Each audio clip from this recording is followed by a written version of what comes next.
যখন সতগুণার ব্যক্তিরা দেখবেন কি তারা কত বিচার করে তারা মুখ থেকে কথা বলবে।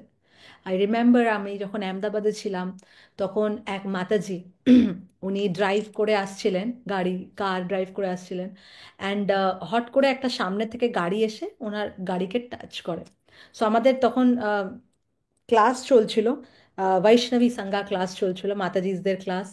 তো তখন ওই মাতাজিটা তখন আসে। তো লেট পৌঁছায় উনি ক্লাসের জন্য, আধা ঘন্টা এমনি কিছু। তো আমরা জিজ্ঞেস করলাম মাতাজি কি হলো, ক্লাসের পরে জিজ্ঞেস করছিলাম মাতাজি কি হলো লেট হলে। মাতাজি তখন বললেন কি মাতাজি আমি আসছিলাম গাড়িতে টাক্কার মেরে দিল, আর এসে এত চিল্লাতে লাগলো, আমি তো চিল্লাতে যাচ্ছিলাম কিন্তু হঠাৎ না জানেন কি হলো, আমার নজরটা আমার গাড়ির কাঁচে পড়লো। আর যেই আমি নিজের গাড়ির কাঁচে দেখলাম তখন আমি মনে আমার আমার আমার মুখটা দেখলাম। তখন আমি কি দেখলাম, আমার মাথায় তিলক আছে, আমার গলায় কণ্ঠী আছে, আমার গলার মধ্যে জপমালা আছে, কেন কি আমি মন্দিরে আসছিলাম।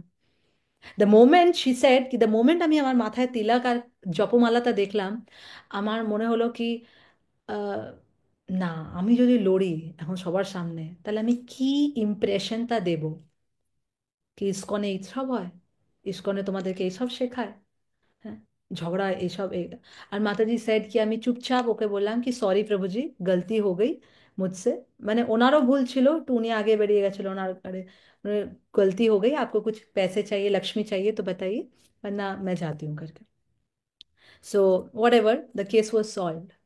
So this is how Vaishnavas behave, এমনি ভাবে বৈষ্ণবদের বিহেভিয়ার। এখন